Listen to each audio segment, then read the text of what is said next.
It's a bit difficult to know how to view events in the Middle East in recent weeks. And part of that has to do with the kind of, I suppose, the pose that you take, the position at which you view events there. I worked on the Middle East for almost kind of 20 years and lived there, made friends, made long and enduring friendships there. And you're left a little bit torn, particularly about a country like Egypt where I spent 2 years of my life. You're torn between viewing events there romantically, in some ways suspending your analytical disbelief about what these uprisings might be able to achieve for the region. And that's all they are at the moment. They're uprisings. They're not yet true revolutions. Or do you stick closely to the pose of a hard-nosed political scientist or country expert, interpreting what's happening and what will happen in accordance with what we know and what you've kind of come to know about the countries, about the particular countries and the region. But if the last few weeks have taught me anything, it's that what you need to do is to be a bit of both. You have to be a romantic political scientist. By all means, we can't abandon a dispassionate analysis of events in the region. But at the same time, I'd argue that we have to allow ourselves a little romance and a little enthusiasm, in part because if we don't, it's very difficult to conceive of the possibility of change in the region. And indeed, we've already seen some very well-credentialed experts on Egypt who were, I think, because they were sticking firm to the kind of the political scientist pose, all too quick to dismiss the possibility that Mubarak's days were numbered. It's also difficult to know how to describe the events in Tunisia and Egypt. There are so many cliches to choose from. So I think it's probably better to rely, in this case, certainly for me at least, on the words of someone else. And the words that I've chosen are those of the great Polish journalist and observer of revolutions, Ryszard Kapuscinski, who wrote the following about what was, until a few weeks ago, the Middle East's last successful popular revolution. But this time, everything turns out differently. The policeman shouts, but the man doesn't run. He just stands there, looking at the policeman. It's a cautious look, still tinged with fear, but at the same time tough and insolent. So that's the way it is. The man on the edge of the crowd is looking insolently at uniformed authority. He doesn't budge. He glances around and sees the same look on their faces. Like his, their faces are watchful, still a bit fearful, but already firm and unrelenting. Nobody runs, though the policeman has gone on shouting. At last he stops. There is a moment of silence. We don't know whether the policeman and the man on the edge of the crowd realise what has happened. The man stopped being afraid, and this is precisely the beginning of the revolution. Kapuscinski was writing, of course, about the Iranian Revolution, but that's not why I've used the quote. And in fact, I want to make it very clear that what I see happening in Tunisia and Egypt, and what I think will happen in these two countries, is for the most part very different from what happened in Iran in 1979. And I'm happy to kind of talk more about that in the Q&A. What Kapuscinski does, however, do is remind us that the success of a popular uprising is usually not the result of a decision made by conspirators in some smoke-filled back room, or indeed of the keystrokes by net activists huddled around Facebook. Both, of course, play important roles in organising protests, and certainly social media played a very important role in the unrest, in the uprisings in Tunisia and in Egypt. But ultimately, what we are dealing with is something a bit more old-fashioned. We're dealing with the unseen moment in the crowd that Kapuscinski talks about when fear is transferred from the ruled to the ruler. We may not know why this happens, but what this should remind us, what Kapuscinski's vignette does remind us, is how finely balanced the course of these events are, and how they hang on decisions, actions, resilience, panic, and mistakes of many players, both amongst the protesters and on the side of the regime. Certainly, we've seen protests in Tunisia and Egypt before, even ones organised on Facebook, but they obviously did not play out as they have in recent weeks. So a bit like chaos theory's butterfly that flaps its wings on one side of the earth, causing a tornado on the other, we have no real idea what the uprising in Tunisia and the Middle East will lead to in the rest of the region, or when. But of course, you didn't come to hear me today to hear me say that I have no idea about what's going to happen next in the region.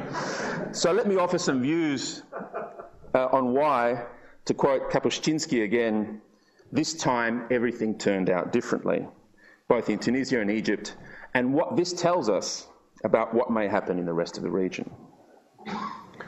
The first thing we need to be clear about is what did happen in Tunisia and Egypt. And in fact, what is happening, because this is still very much ongoing. In both countries, there was a surprisingly similar chain of events. Protesters with a diverse set of grievances, but united around a common demand of regime change, clashed with security forces. Security forces reacted with typical, if not overwhelming, brutality, but were unable to bring the protests to an end over a period of weeks. The regime's leadership reacted with great uncertainty, trying both repression and concession, but to no avail. Finally, the regime itself deserted its long-time leader in an effort to save itself. As I said, this is the story so far, and it's clearly not over yet. And that last point about the regime deserting its leader is very important. It's why I still hesitate to call what we've seen in Egypt and Tunisia as revolutions. The man at the top is certainly gone, but much of the regime, and here I'm talking about the provincial officials, governors and the like, ruling party figures, business oligarchs, state security and military leadership, and certainly military leadership, particularly in Egypt, all these elements of the regime remain in place. Now, I suspect that a lot of the old regime and system of government will not survive.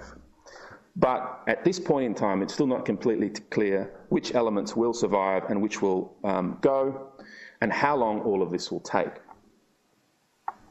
Nevertheless, if we can still debate at this point in time whether Tunisia and Egypt, the Tunisian and Egyptian uprisings were real revolutions or will be real revolutions, we can't doubt their influence on the rest of the region.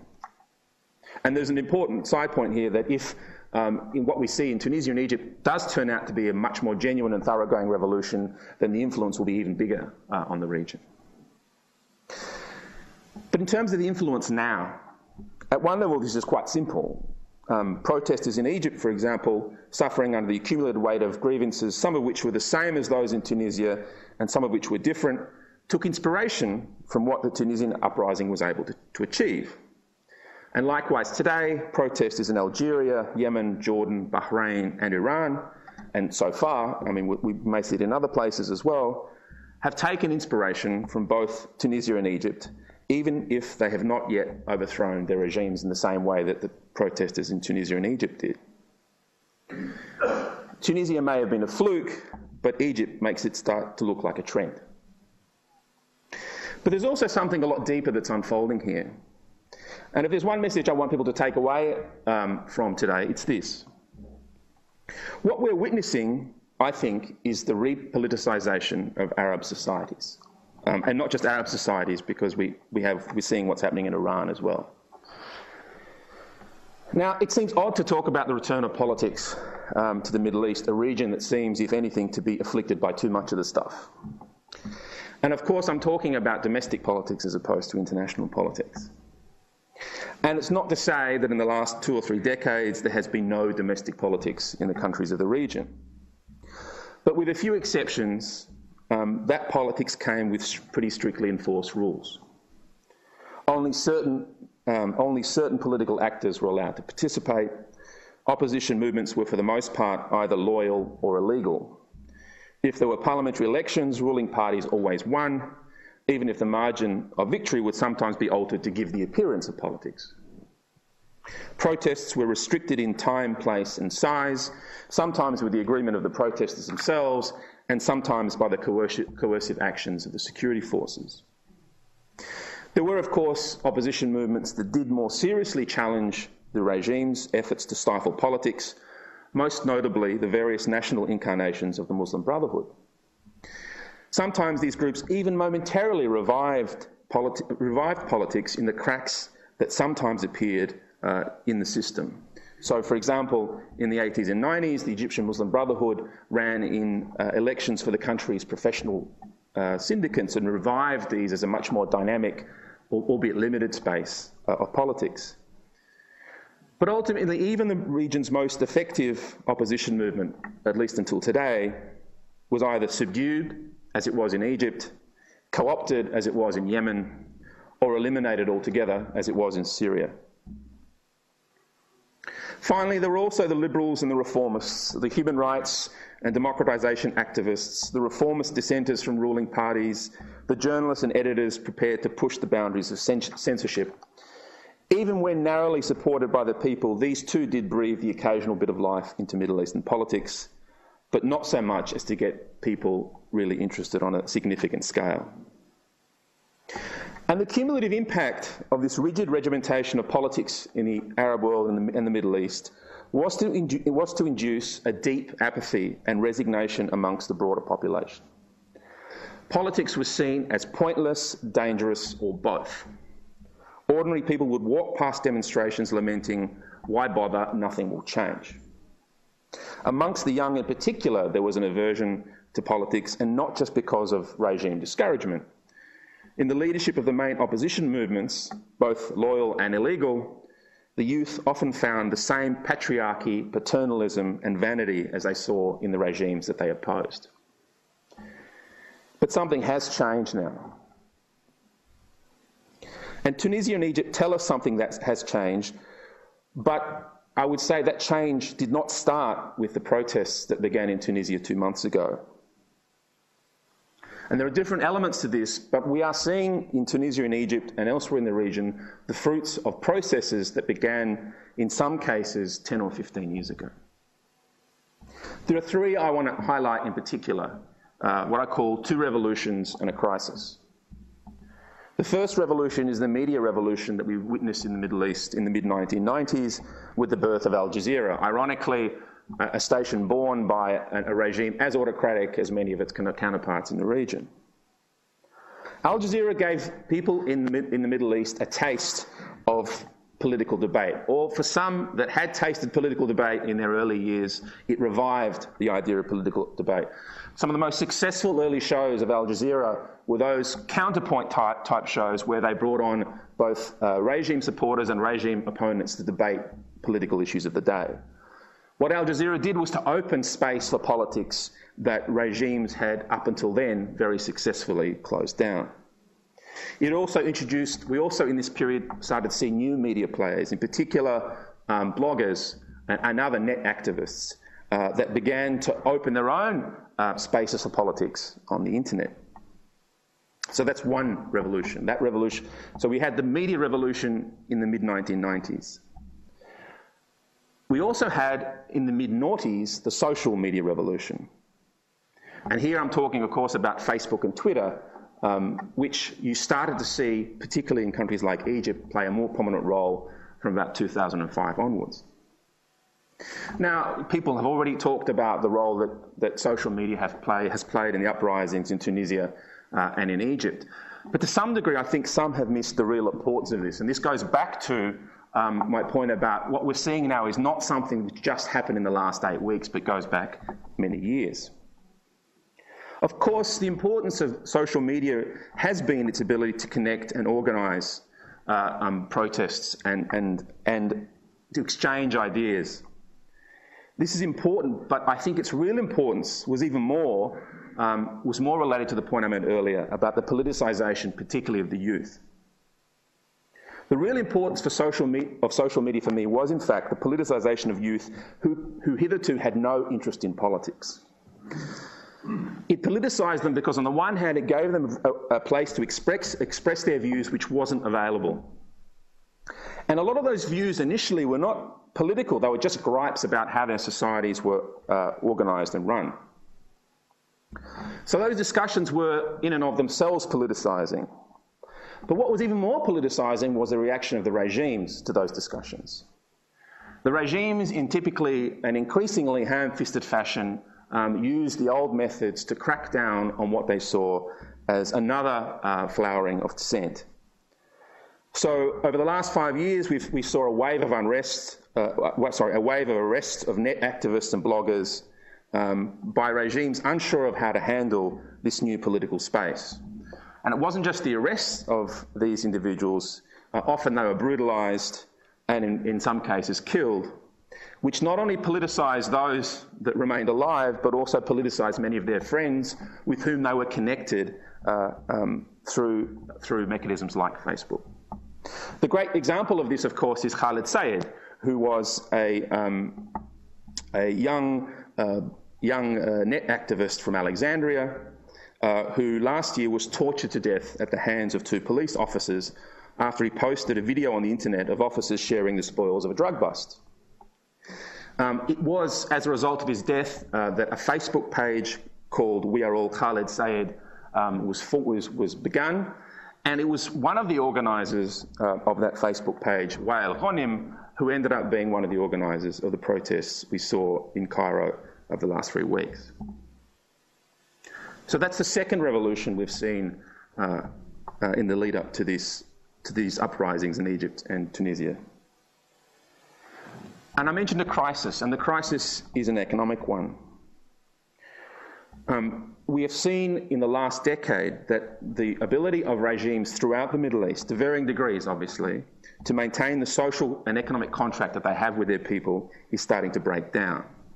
States can no longer afford to pay subsidies on food, fuel, education and health. And this has also been exacerbated and punctuated by more acute crises, including the food crises that Michael mentioned in his opening remarks. We saw that in 2008 in Egypt, where the food crisis had caused unrest in 2008, but more particularly in the last few months of 2010. And that crisis, by the way, is not going to go away. This was also exacerbated by the growing perception of the inequalities in wealth in many of these societies and of corruption. And in fact, the Egyptian and Tunisian uprisings demonstrated the interaction of all three. The social media revolution helped to organise protests. The media revolution, Al Jazeera in particular, meant that regimes couldn't keep the protests from the eyes of the citizenry. So, for example, the great example of this in Egypt was, people focused on how Facebook was instrumental in organising the protests, but have missed, most have missed how the protests kept growing at Tahrir Square and other places, despite the fact that the regime shut the internet down.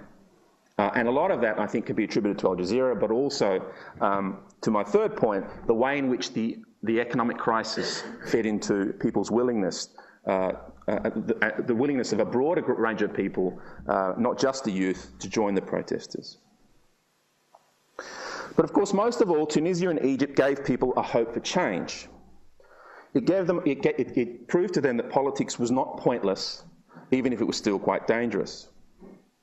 And it reaffirmed that point, even though the grievances that were driving them had been developing over a longer period of time. But if the impact of this newfound interest in politics will be felt everywhere in the Middle East, the consequences will not be the same for each country, at least not in the short term. Not every regime is going to face the same level of unrest, and even those that do won't all suffer the same consequences as regime dictators in Tunisia and in Egypt.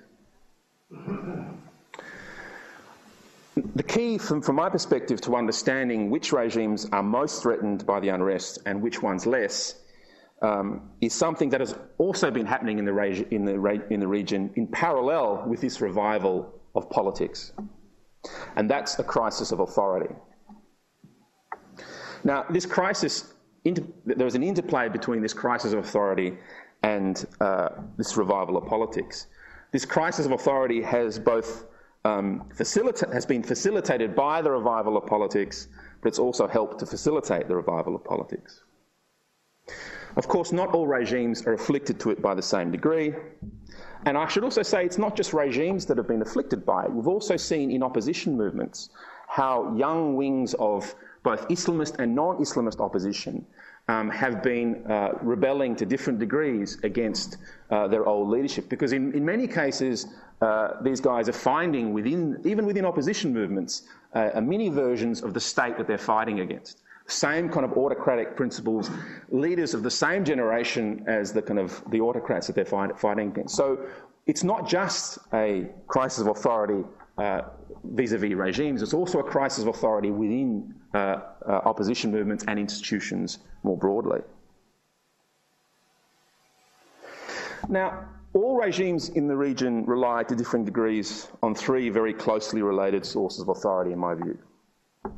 First is the popularity or perceived legitimacy of the ruler and his regime.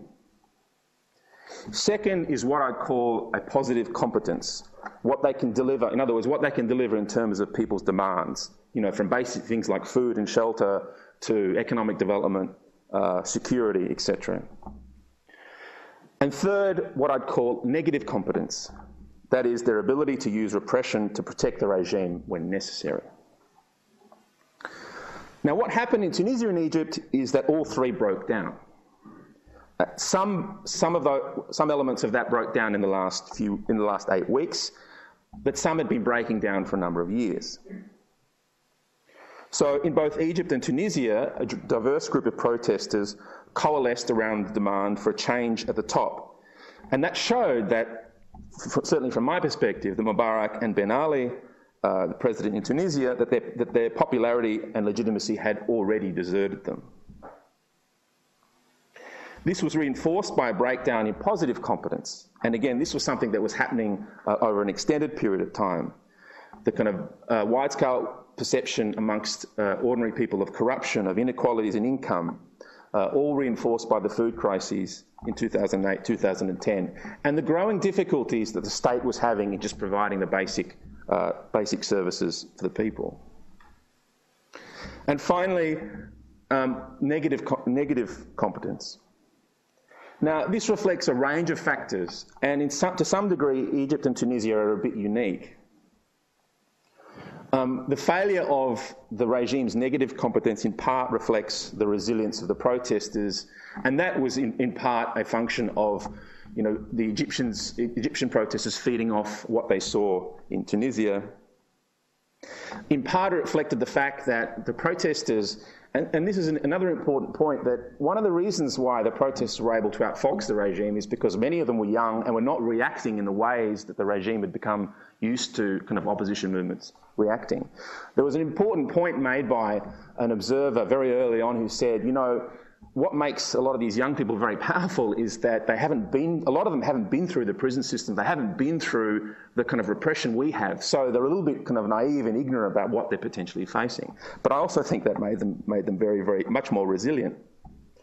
In part two, the regime was also very particular, and this is particularly the case in Egypt. The regime was spooked by what had happened earlier in Tunisia and made some critical mistakes. There were a number, the most famous being Mubarak's speech on Thursday, where everyone expected him to resign and he decided at the last moment not to. And if you believe some of the stories, this was on the good advice of his son, Gamal. But there were other mistakes as well. Another one that's less well focused on in the case of Egypt is there was a moment about a week and a half ago, I think, where there was some sense that the protests in Tahrir were running out of steam, that some of the regime's propaganda was starting to change popular opinion, or starting to turn popular opinion against the protesters. People were growing weary of the economic dislocation and that the unrest had caused. And just at this moment, the regime decided to release Wael Ghanim, who was one of the organisers of the protest, and still not clear why. And the first thing he did was to go to a private satellite TV channel in Cairo and make an emotional, very, very emotional, very powerful interview, which by many accounts not only reinvigorated the protesters in Tahrir, but also started to shift back public opinion in support of the protests. So part of it was some of these mistakes they made, but part was also, part of that kind of failure of negative competence also reflected that unique position of Egypt and Tunisia that I talked about, in that both these countries were repressive enough to get their own people very angry at times, but they were not as repressive, or could not afford to be as repressive, as countries like Iran or Syria. And in this case, you saw very clearly, and I think you're still seeing very clearly, how Iran's isolation in many ways works for the regime there. They have nothing to lose. Egypt, by contrast, did have a lot to lose, and this is why the regime put a very heavy emphasis early on arresting particularly kind of Western journalists. Also, in the final analysis, the tools of repression within the regime, particularly in Egypt, were simply not prepared to act to save the ruler, which illustrates that, again, this point that we're not just talking about a crisis of authority between ruler and ruled, we're also talking about a crisis of authority within institutions, in this case, within the regime itself. So if we use this kind of, if we use authority as a measure by which to judge where the unrest will go to next and how likely it is to succeed, the picture we get is of a region, of countries of the region divided into three groups. And I'd emphasise that this is very kind of tentative and it's very momentary. I mean, we're talking about a categorisation that exists today but can very kind of quickly change. A number of countries are potentially in a couple of different categories and could very easily slip from one to the other. So the first category you have are those countries which, like Egypt and Tunisia, are most at risk because the crisis of authority in those countries is deepest. So it's typically those countries that look most like Egypt and Tunisia. In other words, where they have long-time rulers facing deep economic and social unrest and grievances, with limited means available to the regime to be able to address them, and with some limits on their ability to use repression. So when we look around the region, the countries that best fit that category are Yemen, perhaps Algeria, although President Bouteflika has been around a lot less than Mubarak and President Ben Ali were, and perhaps even Libya, although Gaddafi's willingness to use repression is going to be much higher than I think the regimes in Egypt and Tunisia's was. That's a first group. In fact, it's quite a small group. But as I said, I think there are a number of countries that might, over time, slip into that group. The second group is the largest. And that's those countries that, because of this crisis of authority, are at risk because they face similar or other grievances. In some cases, they've already faced protests. But the crisis of authority is not as deep as it was in Egypt and Tunisia, either because the leader at the head of the regime is still, to some degree, popular and legitimate, and I think that's the case in Jordan, in Palestine and Morocco, or the leader has some means to address the economic and even political grievances, and here I think Kuwait and Bahrain fall into that category, or because the regime still has very strong instruments of repression available to it, and most importantly, is willing to use those instruments. And here I think you would put Syria, Sudan, and Iran in those categories. Now, again, I emphasise I think countries can slip into different categories. Any number of those countries could slip into the first category, particularly depending on the way that the regimes choose to respond to the protesters.